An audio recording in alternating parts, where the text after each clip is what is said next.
Sunderland drew this weekend 1-1 in the FA Cup, which means we're all going to have to brave the cold on a Tuesday night, probably next week, which is really annoying, to be honest. But anyway, you know, we'll go. Nick obviously gets paid to do it, and I'll go out the goodness of my heart, and so will Gav. So yeah, disappointing 1-1. But Nick, how are you? Well, I'm a bit angry about it all, really, because I told Jack Ross afterwards it's Tuesday night, MasterChef Professionals. I'm going to have to watch it on the iPlayer now. So that's my Tuesday night gone. Fair enough. Yeah. No, I mean, in all honesty, I'm pleased they're still in it. They could easily have been knocked out. We'll find out the draw on Monday, which will be interesting. Who we're looking for? Well, preferably. Do you know, Benno and I were chatting on the way home about the potential draw and how, a year or two ago when Sunderland went in at the third round stage, it was always Barrow at home or Morecambe at home, and you thought, great, home draw against a non-league or lower league team. Well, now it's Monday night and you're thinking, well, actually, I don't want Morecambe or Barrow or someone like that at home. You want one of the big Premier League teams at home. And it's a complete switch around from, your wish list from a couple of years ago in the third round of the FA Cup, because then you're actually genuinely thinking you could have a run in the FA Cup, and you never knew as a Premier League club how far you were going to get. Now it's almost a case of this is a bonus, and if you can get a big club in the third round, well, that's great. That'll be a added bonus to this season, because we're not going to reach the final this year. So I just hope it's, for everybody's sake, it's a big draw, which at home, which gets a big crowd. Just give everybody something else to enjoy in this season. Do you think that fans of generally of a League One club, if they got drawn against, say, Everton, would fill the place out, whereas we have played Everton for 10 years? Is it possible we might be like, don't really care? I don't know. That's a good one, Everton. I'm not sure if it's one of those Premier League clubs which, like an Everton or a Huddersfield, a Bournemouth, something like that, probably not. But I think if it was Arsenal, Tottenham, Man United, Man City, any of those, yes, I think it would. I think that everyone would.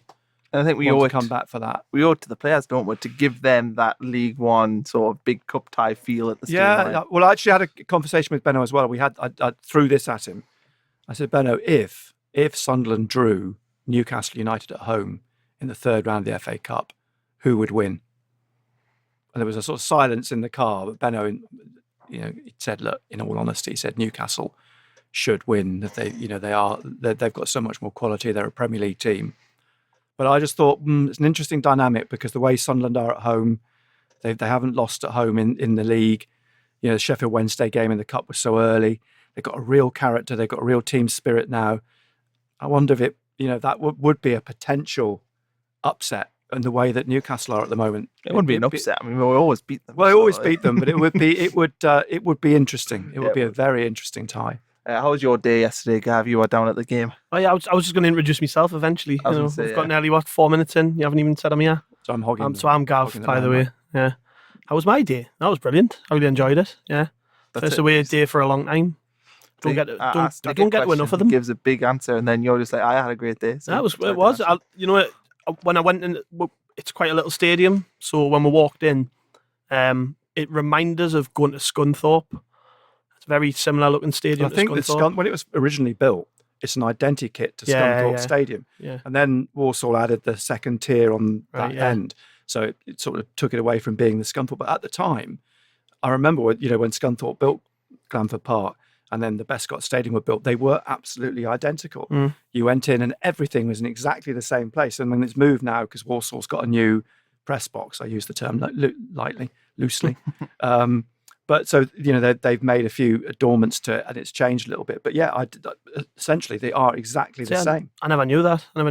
When I walked in, it just looked like Scunthorpe's ground. But no, it was a long trip for a 1-1 cup draw at Walsall, but I really, really enjoyed it. It was weird. It was like last week was the cup tie and this week was the league game. It was a bit more like a pre-season friendly, wasn't it, if anything?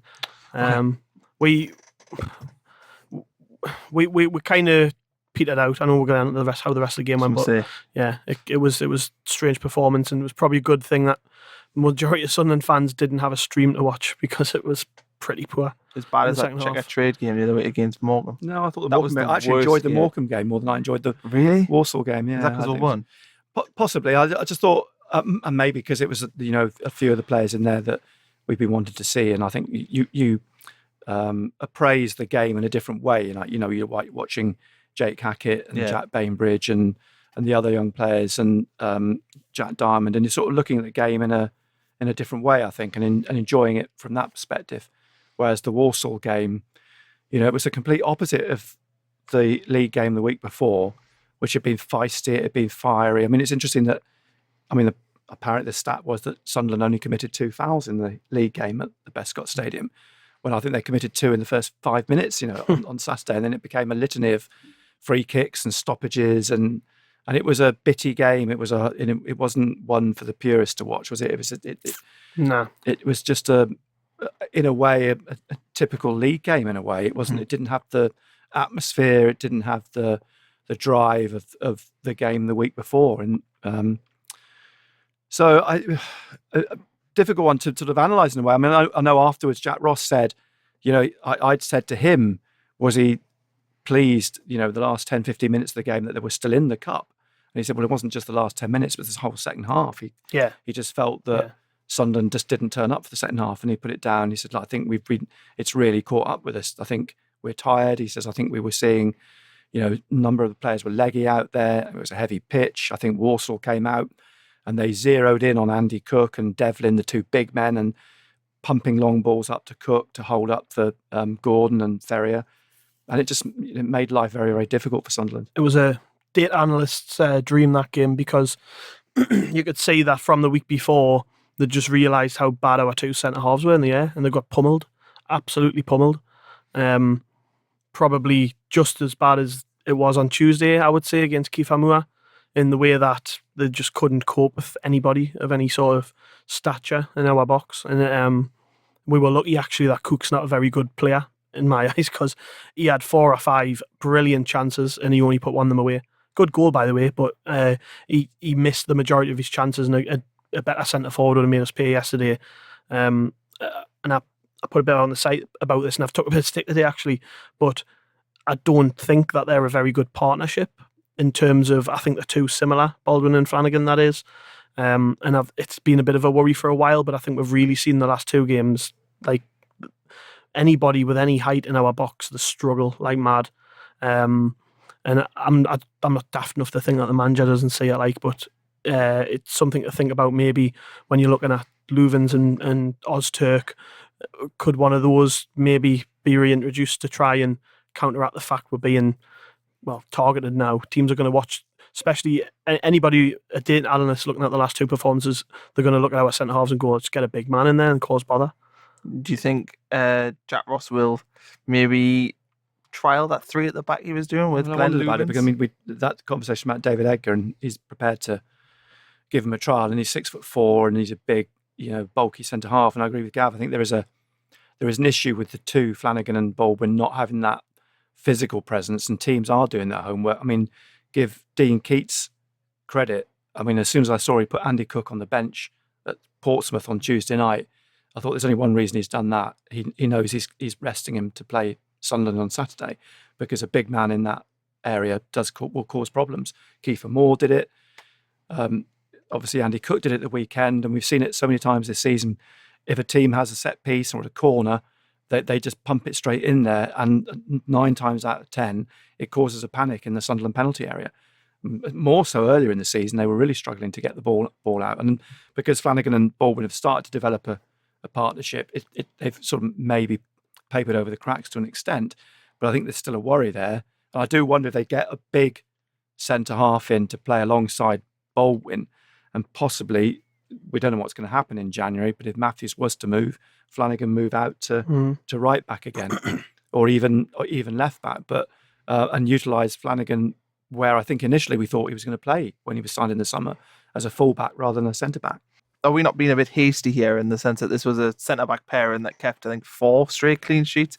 Everyone goes in and out of form. That happens. Yeah, it does. I only think because of the Barnsley game and the Walsall game, in isolating them in the week, it became a bit of an issue.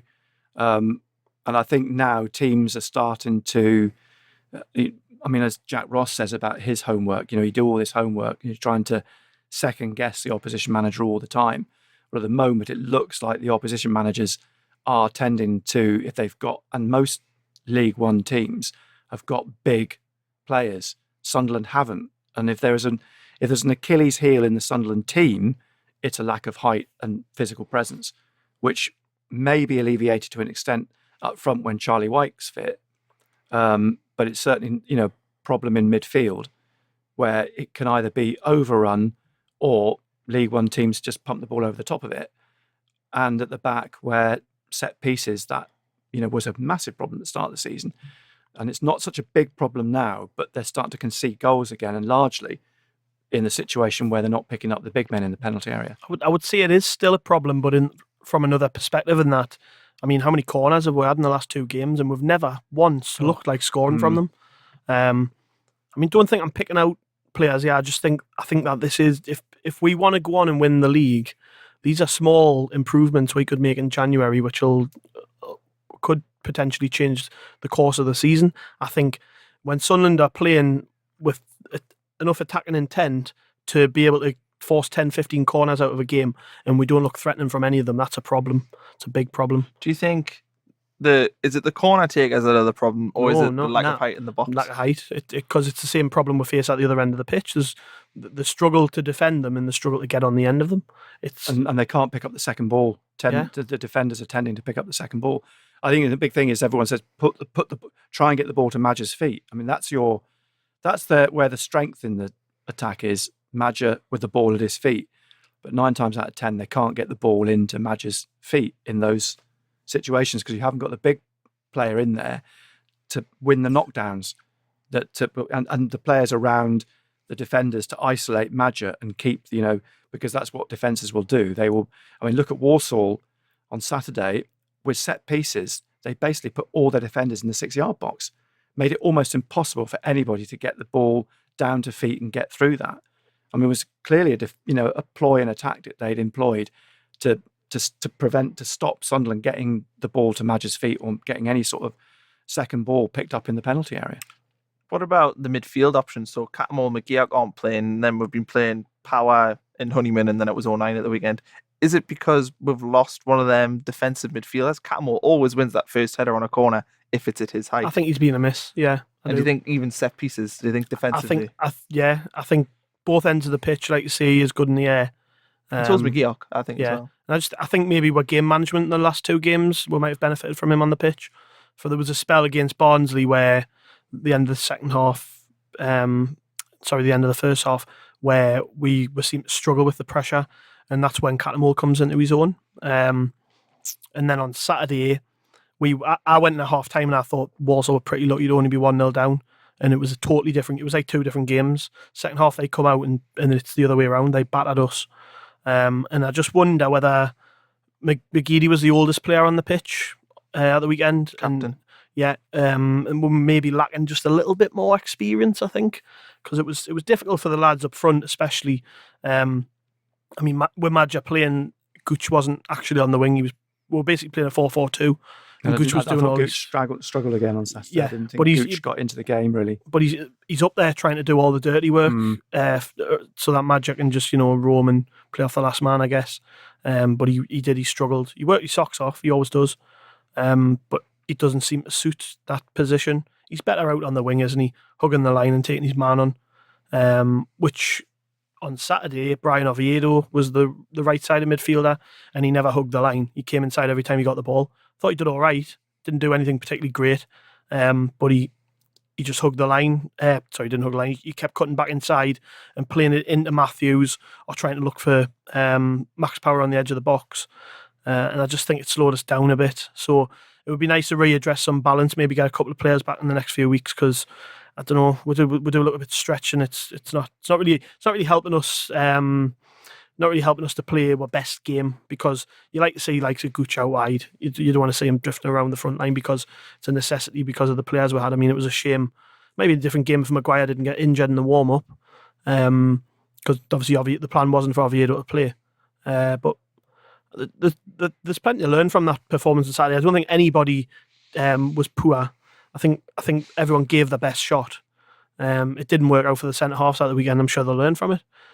But I mean, I feel a bit sorry for Jack Ross because he now has to go into a game on Tuesday and try and rotate the squad when you think he hasn't really got many options, has he? No, I don't think Max is at full power, excuse the pun, yet either. I mean, by his own admission, he said he played within himself on Tuesday. And I think, and as Jack says, he's still, he's still trying to get back to full fitness because he's not been playing. So he's struggling for 90 minutes to play 90 minutes. And I think we saw that with Power again on Saturday. But, Jack Ross was making the point again afterwards. They've got 9 games now between now and January the 1st. So the replay was one he could have really done without. But he will make a lot of changes on Tuesday. Watmore will start. Leuven's, Oviedo, I think, Ozturk, O'Nien, Power to get more minutes. So I think we'll see the Morecambe scenario where you probably see 11 changes or near enough. And it should still be, in theory, strong enough to beat a League Two team. But I mean, it's going to be an issue for him, this 9 games over December and the beginning of January.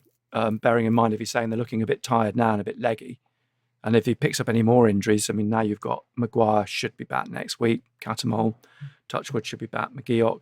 But I mean, as I said to him afterwards, you get a small injury like Maguire or Honeyman, the ankle injury. These little injuries, which we thought were little, like Robson and McGeoch, can sometimes turn into significant injuries that keep a player out. Catamol, the toe injury, kept him. It's been out 6-7 weeks. So suddenly these can develop into quite long-term injuries, just as you're getting into, I think I heard, was it Guy Mowbray on Match of the Day last night saying when you get to November and it's dark at 3:00, you've got into the meaty part of the season sort of thing, which is where Sunderland are now. You're 19, 20 games into the league season, and that's without the 2 cup competitions. They are really in the nitty-gritty now where, every point dropped is a huge point drop because there's that group of 4-5 teams at the top of the league now who are sort of really fighting each other almost to get a breakaway. It's weird. At the start of the year, we all thought Sunderland's midfield depth, we almost thought we had too many central midfielders because you looked at it and said, where's Ethan Robson going to get in? Where's insert the list of about 6 we have? And they've all picked up injuries, and it's crucial that we've actually had that midfield depth. Otherwise, we would have been, we've had to play Honeyman in central midfield recently. It's presented opportunities as well, though. So probably one of the big positives for me from Saturday was Barley Mumba came on and he played good. I thought he looked really good. It was at a stage in the game where we couldn't hold onto the ball. We were just giving it away every time we got it. Walsall were building up attacks, particularly pumping balls in the box, and I felt we needed somebody to just come on and rat around them and try and win the ball back. And to be fair, he did a bit more than that. Bringing him on forced Walsall back 10 yards, and we actually we seemed to come back into the game. There was 2 or 3 moments in the game where he had the ball played into him, and he just looked like he was going to lose it. And his balance is that good. He's got I don't want to say he's anything like him, but he reminds us of the way Sessegnon used to hold onto the ball when he was under pressure. He just seems to wriggle away with it quickly. And that really helped us on Saturday. I think bringing him on when we did actually probably helped level things out again. And the irony is they could have won it in the last minute or so. They had a corner right to death, and you thought, wouldn't put it past them to sneak one in, when it dropped in the penalty area. But just it was one of those games, it just wasn't to be. I think, you knew 15, 20 minutes from the end, this is increasingly going to be a replay. It was just had that sort of written all over it. Barry Mumba, talking about him there, should he be playing a little bit more game time for him? I think that you've got to trust that, especially looking at how Jack Ross has managed Maja this season. You've got to trust that he knows what he's doing with him, and he's just managing his time efficiently. So how many 17-year-olds have played as much football he has? You know what I mean? I think they might even look in January and think he could go out on loan to somewhere for even just a month, and it'll do him the world of good just to get into a different club, professional environment again, training around different players, getting more minutes on the pitch. Well, I think the only problem with the loan issue is he is 17, and I think there's still the issue of if he goes, can he has to room on his own still at 17? And I know Pickford went on loan when he was 17. Yeah, I think that's been one of the issues before, because the responsibility they have to him, because obviously when he travels with the first team squad, he has to room on his own because of his age, and so I think loan was always a bit of a problem. But whether that still is now he's 17, I don't know. But I know you're right about Jack Ross has been very, very conscious about managing the young players and not throwing them in for the sake of it just because it's another body. I think his biggest problem almost has been it's finding the balance between he's got Barley Mumba training with the first team squad, and recently he's been named in the first team 18 at a weekend. But then that's sometimes precluding him from putting him into the under-23s and getting game time in the under-23s because he's away with the first team. And he's got to find the balance between Mumba getting games, but getting games at the right level because he's clearly got the talent. He's clearly got the technical ability. And then you've got to worry about burnout if you throw Mumba in, say, right, we're going to put Mumba in the first team and he's going to play the next 5 or 6 games. Will we see that dip that you invariably see? I mean, we've seen that with Maja. You throw him in, does well, gets goals, and then all of a sudden we get this dip with him, takes him out for a game or two, puts him back in again, and he's back up. I mean, Chris Maguire even suffers from it, and he's what, 27, 28? I don't know. I think 29. At this level, that's what it is, though. If you were consistently a 7 out of 10, you wouldn't be playing in League One. And that's the thing I've noticed is the quality of play. Look at, say, a player like McGeady as well. He can give you 10 minutes in every game and win you the game, but he's playing at that level because he just can't do it. He can't sustain it for 90 minutes. In the Premier League, he's been playing the last 3 games. He's played, I mean, probably that was the poorest of the 3 games, but the previous 2 he played exceptionally well. Yeah, he had played really well. But then you can be cynical and say, January's coming up. Is he conscious that he's playing to get himself in the shop window? Well, I mean, I think Jack Ross is fairly blasé about all that, isn't he? He doesn't really care if he loses a player. Well, we'll find someone else, So if that's what the case is with McGeady, then so it be it. But I've been really impressed with him. I mean, I actually thought, I agree with you on Saturday. He's been better in the couple of games before that, but I still thought he was our best player. I just thought, especially the first half, he was absolutely brilliant. Well, Jack Ross is enjoying it. He says the conversations he's had with McGeady and Matthews and Oviedo over the last few weeks, he says they're actually coming to him and wanting to talk football. They're infused. They seem to have got their mojo back. And I think we're possibly seeing that, although Benno was very critical of Matthews yesterday, felt that Matthews wasn't having a good game and that if any player on the pitch, Jack Ross was probably pulling his hair out, was Adam Matthews.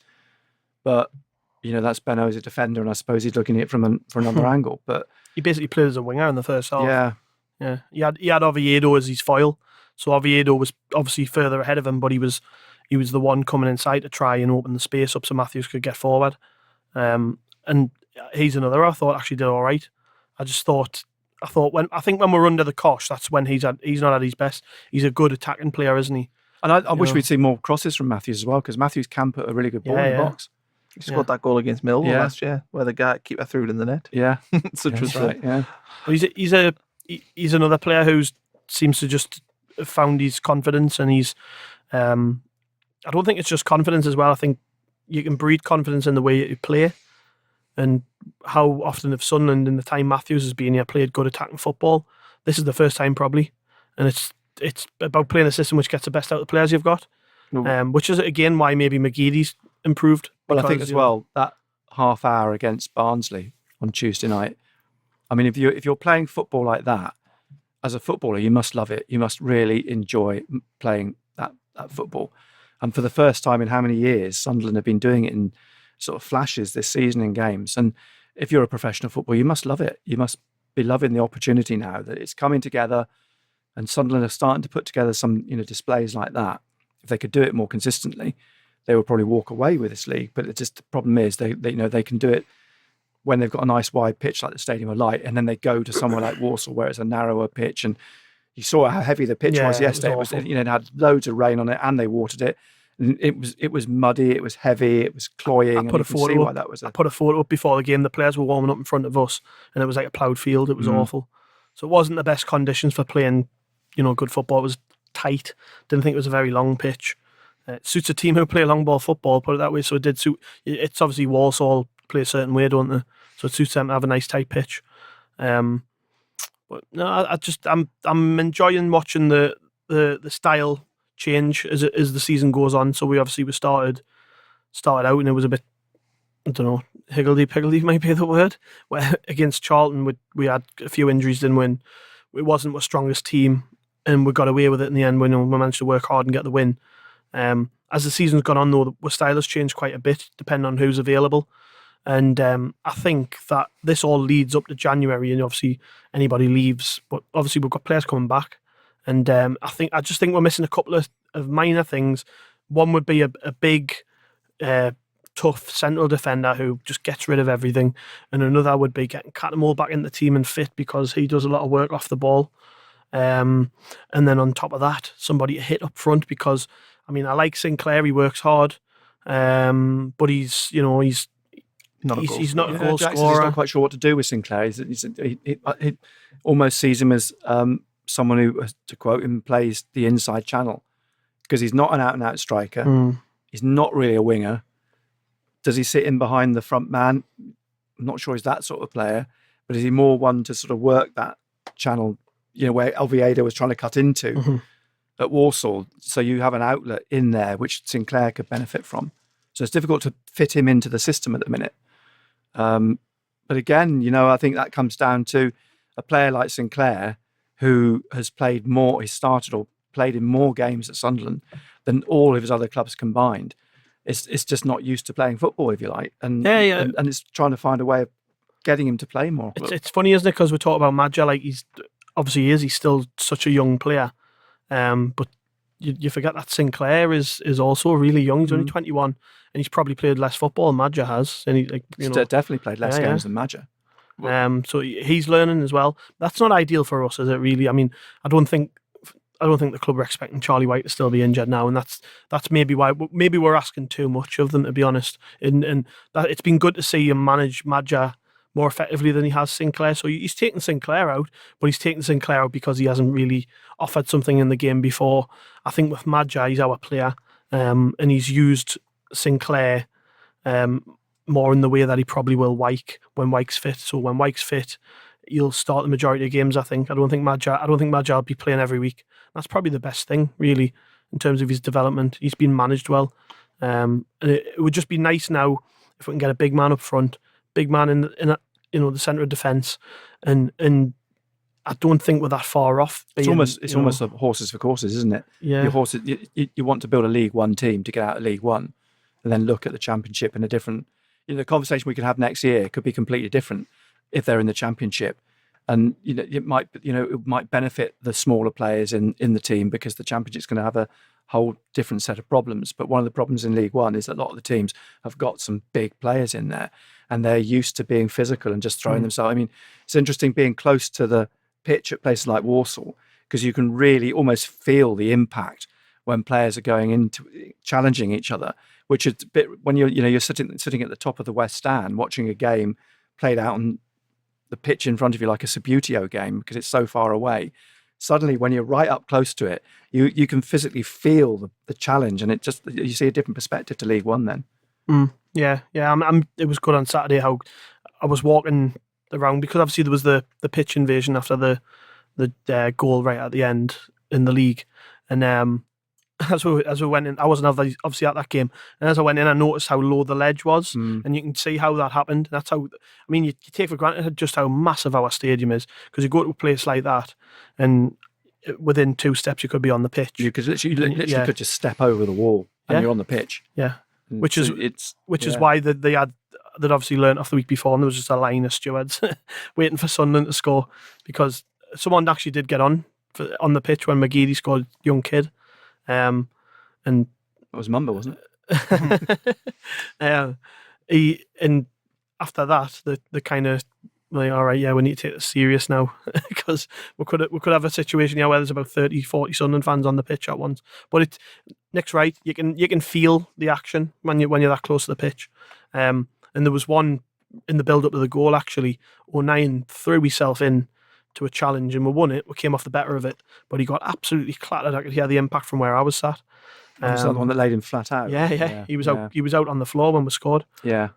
I mean, actually, Jack Ross made a point about Morecambe. I think it was Phil Smith said to Jack about how at Morecambe it was really refreshing that because you're so close to the pitch and so close to the players, you can actually hear the players talking to each other.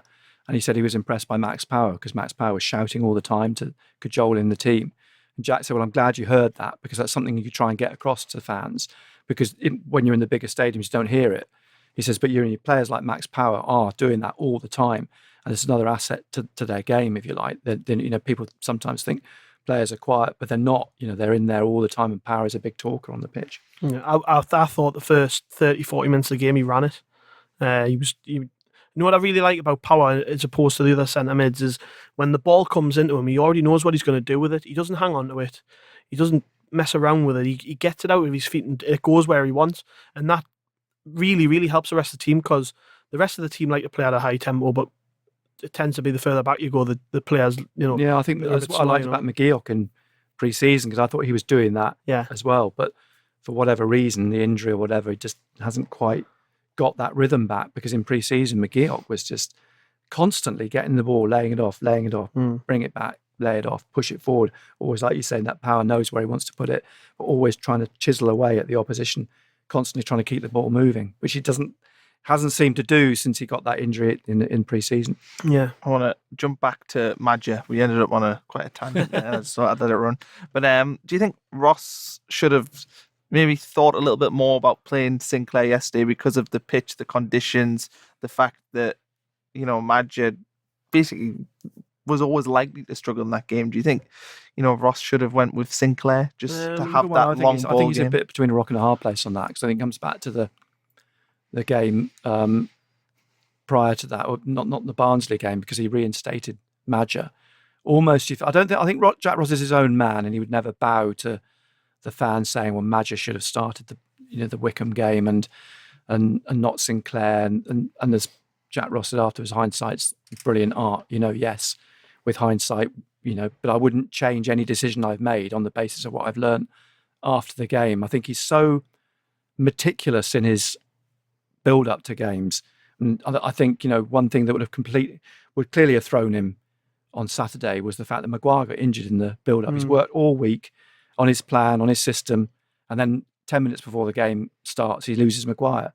And he's got to bring Oviedo back into the system they were playing the previous week. And it's a difficult one because I know what you mean about Sinclair. I mean, he's going to give you 100% in terms of the work rate he's going to put into the game, and he's going to chase everything down, and he's going to be a physical presence, but he's not going to give you that end product. And I think my feeling is that Jack Ross wanted it done and dusted yesterday, and Maja offered him the better option of doing that. And I also think that one of the ways that you work Maja in your team as a player alongside him provides an outlet. So yesterday it was Gooch, but I'm not too sure that was the plan from maybe before Maguire got injured. Because if you think when Maja's went off the last couple of league games, Maguire's went up top and he's been the outlet, and he is a good outlet. I mean, he's not the biggest, but he knows how to hold the ball and he knows how to draw free kicks. And I think that was probably more so the thinking on Saturday was Maja's playing, but it'll be Maguire alongside him and Gooch will play on the right. Well, as it turned out, Maguire got injured. He brought in Oviedo and Gooch moved him maybe into that role where Maguire was going to play. And I think as soon as he saw the game in the second half was slipping away from them, Sinclair came on. And he had no hesitation in making that change. I mean, I think that's where, Jack Ross is generally quite astute. If a game is slipping away from him, he does try and make a change that, tries to get it back on side again. It's difficult for him on Saturday because the bench wasn't particularly strong. Wasn't strong when you've got Bainbridge and Hackett. I mean, no disrespect. You didn't have any game changes on there because you'd already lost one, and Oviedo having to start the game, and he already lost another in 09 starting the game. So you didn't have really many options. We haven't actually spoke about the goal yet, so before we move on to Tuesday's game, Nick, you're the commentator, so you go through the goal. I've got to try and remember it now.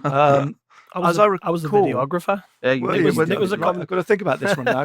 Crumbs, talk about memory loss. It seemed to build up on the right-hand side, and I think there was quite good work down the right side of the penalty to dig it out and put it back across the penalty area, where it eventually was knocked out to McGeady, wasn't it? Was it through Gooch and Maja? Maja kind of got stuck in a tussle with the defender, but it occupied him and the ball went straight across. Right to McGeady, and then McGeady, as soon as he got that, that sight of goal in front of him from that range, just smacked it in. Do you think McGeady can keep this goal scoring form? Is he in like a purple patch, or do you think because he's playing, basically beneath where he should be? You've got to think, when he came to Sunderland, he came off the back of a really good season with Preston, where he was the main man. He was scoring or assisting most weeks. He was doing what he's doing now, really. I mean, last year he was pretty restricted. He was injured quite a bit. Scored quite a bit of goals. But even then, I don't think he was playing anywhere near at his best. month that we've just seen from McGeady is probably the best football he's played since he come to the club. I think he's quite. I mean, I don't mean this, in a disrespectful way. I think he's quite a selfish player. I think the issue of the penalty at Plymouth, I think illustrated there's that side to McGeady's game, where Gooch clearly thought he was going to be the penalty taker, and McGeady, in no uncertain terms, took control of that. Said, "No, I'm doing it. I'm taking it." And of course, then against Barnsley, who strides up, and there's no argument about it, McGeady takes the penalty. I think McGeady likes to be centre of attention. Centre of attention, yeah. Is that good man management? It's like Jack Ross has to manage Chris Maguire, and the same way that he has to, I think, man manage McGeady. I think that was a very shrewd move to make him captain on Saturday and make him feel like he's the main man at the minute. And it's obviously paying off because McGeady's getting goals, he's working hard, he's turning out to be man of the match. If he can keep that going.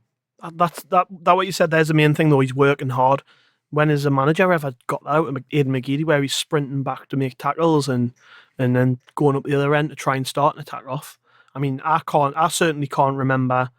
I couldn't say I've tracked his career particularly closely, but whenever he was, at Everton, he didn't really get in the team, and the consensus seemed to be that, he's got the talent, but he doesn't do it. No, I just always go back to last season, and even early on in that game against Barnsley at Oakwell, where he's on the halfway line and just lazily gives the ball away, and Barnsley score. Yeah. And how many instances of that did we have last season where McGeady was clearly not in the zone? He was in his own world, where I'm McGeady, I'm a brilliant player, I don't have to work because I've got it all naturally at my feet. Actually, he does have to work, and he does have to put in a shift for the team, and he does have to track back, and he does have to defend. And actually, Jack Ross has seemed to get that out of him this season. It's quite a bad memory you just brought up there, that Barnsley game. That was horrible. I was on a stag doing Leeds. I was on a stag doing Leeds, and we'd been out all day, and we said, right, we'll put the phone on while we're getting, because you get the stream up, we'll put the phone on while we're getting ready, and we went 2-0 down with it. Right, let's go out. Let's just leave it there. Yeah, it was horrible. Awful. So moving on to Tuesday, we've already kind of talked about changes. Yeah, Nick, you said you expect probably 10, 11, something like that. I think I've had to second guess the team. I think Router will come in and goal. I wouldn't be at all surprised if Oviedo starts at left back. Louvens, Ozturk, right back. Taylor played there in the last game, didn't he? Taylor again. How far away is Don Love and Denver Hume? Denver Hume's going to be out for 2 months. Extra. Because he's had a knee operation now. So he's out now for 8 weeks minimum. So 8 weeks out, and then he's got to get back up to speed again. You're looking bit of a worry, isn't it? Because he was out for nearly 2 years with a knee injury. Yeah, so that when he was younger. That's a big worry, I think. Whereas funny because we're talking about, I've got off tack here. I've got off track here again. Fault. But in fairness, that we were talking only a month or two ago at Coventry when Hume played. You got Hume at left back. You got Oviedo. You got James. You got a surplus of cover at left back. Even Flanagan can play there, and at a push, Matthews can play there. So suddenly you've got 5 or 6 left backs. Well, now you're down to, you could lose Oviedo in January. You've got Hume's going to be out for 2 months minimum. If James picks up an injury, then starting to look who's going to play left back. So from that embarrassment of riches, you could be down to the bare bones. Yeah. But anyway, going back to what the team will be, O'Nien and Power, I guess. He might even play Power and Mumba and push O'Nien further forwards. And then do you bring in, does Jake Hackett come in again? Because I thought he did really well against Morecambe. He might even play Bainbridge again at the back instead of Ozturk, and play Louvens and Bainbridge. He might go 3 at the back again. I think at least he's got options. You think Watmore right wing? Watmore right. I'm assuming Watmore will play right wing. So are you pretty strong that you think Watmore? Well, Jack's pretty much said again on Saturday after the game he sees Watmore starting on Tuesday. That's good. So I think they'll aim to play him an hour again. Not on Tuesday. See him playing an hour again. Who goes up front? Sinclair probably be the obvious choice to give him with Watmore maybe. Last time he played. Yeah. He played Kimpioga against. He did, but Morecambe he couldn't because he was away, wasn't he? With it was Sweden. The whole game. He wasn't on the bench on Saturday though, was he? No, he wasn't. So maybe they left him out of it to keep him for Tuesday. Yeah, maybe. I think so. You can fashion an 11 out of it because his priority is going to be Accrington. The thing is as well though, Notts County's priority is not this cup. Yeah, they're really struggling at the bottom. But actually, because it's interesting now that Neil Ardley's gone in are we going to get an AFC Wimbledon type approach? Aye. Throw these big men in there, David Vaughan, and and then of course John Stead. I mean, Is he still there? Jesus. Is he still there? He's still there. John Stead is still. I mean, you'll be still there? No. No, Schürrle isn't. But John Stead is, and we know He scored He's got a against good us record against against us, Bradford. hasn't Aye. That was one of the worst years of my life. On Saturday, we're down at Accrington, and they are in stinking form at the minute. They've not won. Do you know John Coleman? Sorry to interrupt, but John Coleman, I was hearing last night, and his assistant, they've been in charge of over 1,000 games at Accrington. Because he went to Rochdale and then he came back. And that is absolutely extraordinary, bearing in mind he's still not actually very old. You know, I think I've been commentating for nearly 30 years, and I've commentated on about 1,300 games, and it seems like a lifetime. You think to manage the number of games he's managed and still be the age he is, I think, whoa. I'm surprised. That's actually How many Sunderland games have you done? 13. Oh, Sunderland games probably must be 800 or 900. You should have a counter. I've got a list of all of them. I have got. Oh, you have got a list. They are all written down. You should have bit like like- a little scoreboard. It'd that Be a bit shows- like when Pelly got his 1,000th goal. Yeah, Nick yeah. You Maverick. should get. You probably will I get should something. work out the Sunderland games because I've got them all written down. It's just a case because I've got a list then. But at the moment, I'm thinking I've got a tally of 1,300 and whatever it is because that's Carlisle, Newcastle, Sunderland, and whatever 5 live games I've done.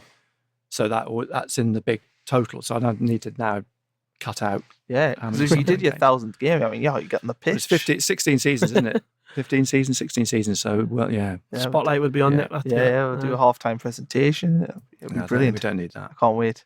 Anyway, back to Don't want to Accrington. leave at half time. Accrington not won any of the last 6, lost the last 3 league games. They really I didn't even know sort of that. came off the bar. I didn't either. They've kind of just went under the radar for me. Them like They played a lot of cup games. I think they've played 3 cup Did they games. beat Cheltenham yesterday in the cup as well, didn't they? I think? Yeah, that's why I went league. they started the season really well, didn't they? So they've obviously got Yeah. something about them. But I think it's when you play them, can you keep it up? You see newly promoted teams do it all the time. Blackpool did it, Hull did it, where they come up. I think a big incentive for the saying that Luton are doing it in style at the minute. Yeah. And you look back to the point that Sunderland got at Kenilworth Road, and I remember the day, there were a lot of people complaining that it was 2 points dropped. It's actually now looking like 1 point very well gained. We're the only their team home that get record. tanned off them, aren't we? Yeah. I think. But this game on Saturday, though, I think it's going to be an interesting one for the players. It's a big incentive when you think that there's going to be more Sunderland fans there than This is Accrington, going to be you know? like Walsall last week. Yeah. Cup tie, atmosphere, close to the pitch. I mean, it's a tiny ground, and you are really close to the pitch there. The facilities are basic, and it's going to be, it's going to feel like it will feel like a cup tie again. And actually, I think in those situations this season, Sunderland have come out really well. AFC Wimbledon, even they went goal down, the atmosphere there actually worked in Sunderland's favour, and they got back in the game. Walsall last week, I think that atmosphere when you've got more fans actually helps Sunderland. I think that could be a big plus. The old cliche, the 12th man next week could be the fans. Well, for the fans as well, it's a bit of a day out because, well, I know Sunderland fans always treat every away day like a holiday, but I think this one in particular, with it being a new ground, and just that feel that we're on the verge of just, nudging towards top spot, because we've got to keep the pressure up on Portsmouth, and I think nobody more than the players know that. And this is a must-win. It doesn't matter if it's away from home; it's a must-win. As they all are at this stage, I think. I just think when you're battling for the top spot in the league, you can never afford to slip. And it's funny because I think there's an incredible pressure on this team this season.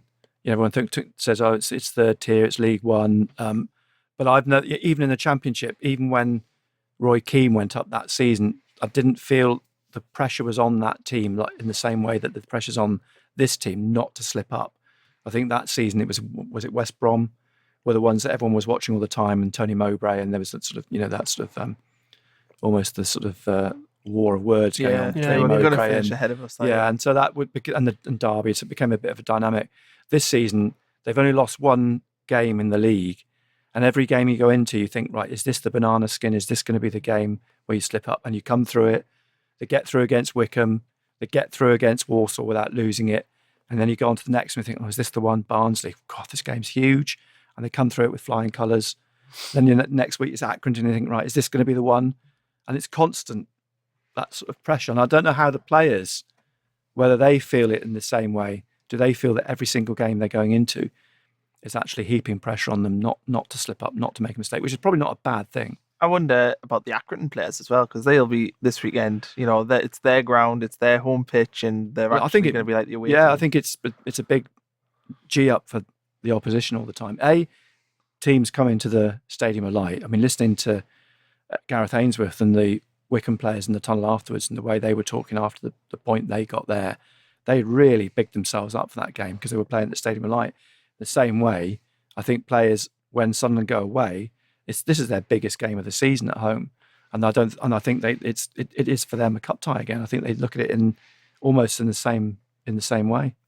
Cats, McGeoch, are they likely to be back at the weekend? I think McGeoch is. I'm not sure about Cats. And we've got some Twitter questions before we sign off. So IL Hooper asks, have you ever seen Benno smile? If so, what was the moment like? I've seen him smile.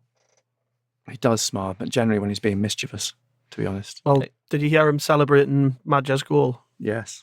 The other Howling week? Wolf. That was I bet he had a canny smile on his face then. Yeah, he did. They made a big deal out of it on the radio, didn't they? He was actually killing himself the other week. So what was the player that had it pronounced? It sounded like so he tutted in the second half, and he looked at me then because he'd made a joke, and he was smiling then because he was just so pleased with himself. That doesn't obviously translate to everybody. It doesn't. But this is the issue, Benno. That doesn't really work on radio. But we'll work on it over the next 15 years. How long have you been together? 15 years. 15 years. We're only just starting out in radio terms and trying to get him to actually understand the medium. Fair play. Billy Morgan asks, Defoe as player stroke coach next season. That's not going to happen, is it? I think he's probably very happy down south, and there's a plethora of clubs who would love to take Jermaine Defoe, even at his age, not Sunderland. That's answered it. Yeah. And I would love if Defoe came back, though. It would be nice. It's fantasy, to be honest. He's too good to be playing in League One. All right, you just stop pissing on my dreams, Gav, right? And any club going for promotion in the Championship's going to try and throw money at him. Else. Yeah. It's a bit of a Sam Allardyce situation where, the last 6 months, the last, throws of the season, get him in, hit your targets. That's the type of player. Yeah. Maybe not firefight, but I think someone like Sheffield United, if they brought in a Defoe type player. To be fair, Premier League team could use them to firefight. If there was a team at the bottom of the Prem, if West Ham were really struggling. Cardiff maybe, or someone like that, or a Southampton. Oh, you wouldn't suit Cardiff, they just do throw-ins. But I think, we didn't exactly play brilliant football when he played for us, and he still got, 15 goals up. I think it's 17, didn't he, 1 year? Aye. He gets 70 in the year, was stayed up under Allardyce. I can't remember. I just remember him scoring nearly every week that season. Yeah, he did. Final question from Adam Kane. Apart from the great start this season we have had thus far, is there anything that we are lacking to give us the full domination in this league and be on top of the table by the end of the season? So we've sort of touched on it. I think coming back, to the big, having a big, solid, either centre back and centre forward. Do you reckon? When's Wyke due back? Because he had a setback. Soon. Jack Ross has been quite optimistically about him actually, so I don't think it's far away. I wonder if he might be one that might be amongst the subs on Tuesday, maybe. He's trained quite. I don't think it's far away. Yeah. I think it's either going to be that game or maybe the cup replay next week. He's always said it was going to be around now before Christmas that he would. He's trained for a while now. I remember the club's been doing quite a lot of media around him, training and stuff. I think we were looking for an extra striker in the summer, weren't we? Which we didn't get. Do you think they will look at a striker in January? I'm thinking Tom Eaves. The thing is, right? Looks like it. The thing is, what the position we're in now, although we're doing very well, is that anybody who's any good in our team is an option for a club in the league above. And when you look at Josh Maja's contract situation, if the club can't get him to sign it, then I think they would be stupid not to take a good offer on him. And I know people will think, well, that's his top scorer, and we did that with Graben last year. And I just think that if we're going to set ourselves up to lose out on a lot of money on a player who could potentially leave for free, then that throws a spanner in the works. And there is that scenario that a team could come in and offer the 6 million, say, that they would take for Maja. But actually, that 6 million could buy you a very good League One centre forward to take you up, because that's ultimately all it's about. Could get you 3 or 4 good players. And then ultimately you've done good business because you've got your return on Josh Maja. You've also got your players in to get you out of League One. because it could go either way. I just think it could swing either way. I mean, the noises coming from the club are they're fairly confident that Maja's going to sign a contract, but that's great because then you've got him tied down. That still doesn't preclude the fact they can sell him. So it just means they're going to get their money back. I'm just a little bit worried about how long it's taken. I know the club are saying this, that and the other. Like Charlie Methven was here last week and he didn't really want to talk about it, which is understandable. He did say it wasn't really his area but he probably does know a lot more than he let on. And I think that's what's maybe a little bit of a frustration to fans is that we were told about these contract talks probably 2-3 months ago, but people do say why does it take so long? And my guess is because they're being offered significantly so much less money now. Yeah, and I think where the issues arising are that the agents will be trying to thrash out some sort of deal whereby if you go up into the Championship, you'll get a percentage rise. If you get up to the Premier League, you'll get another percentage rise. It's dealing with that sort of sliding scale of wages rather than actually wanting to stay here or wanting to leave. But I think that's the problem. It might not necessarily be the players. I'm not pinning any sort of blame like why aren't they signing the deal. It's exactly as Nick says, but the situation the club are in is if they get to January and they're like, right, well, we need to know what's going on. You wouldn't. I think we've got to, whatever goes on, whatever happens, we've got to know that they've done it for the right reasons now. It's not like in the past where we sold, for instance, Jordan Pickford because we were desperate for the money. We know that's not the case now. And it's not just, bear in mind, it's not just Maja. There's Gooch, Honeyman, Hume. Honeyman. Stuart said, didn't he, about Honeyman that they're not so concerned about that because he's got a point to make. Like 5 or 6 there's players, aren't there? Matthews. I mean, there's quite a few that all need to be sorted out. And, you can see why then these things tend to drag on because if you're then trying to make meetings with agents and so on, and you're dealing with 5 or 6 contracts, then that you can see how these things get. Yeah, maybe they're relaxed about it. Maybe we're sitting here scratching our heads and they're just relaxed about it. They know that they're very confident. We think of it again as a Premier League thing where you worry, that a contract's coming up 6 months in advance, whereas we're actually in League One and that business is always done at the end of the season. That generally players don't sign contracts. Yeah, and at this level, especially players who back themselves, who are wired up, right, and take the right advice. They don't. If they're thinking about themselves, for instance, in this situation, they'll back themselves to make it to the end of the season. They go, well, I'll find a club, regardless, a good club. I'll back myself to play in the league above, maybe. So if Sunderland don't go up, then I'm well within my rights to then move on. I think that's fair enough, isn't it? I think there's a lot in that, and I think there's also at the moment because the mood amongst the players is so good, and the team spirit's so good.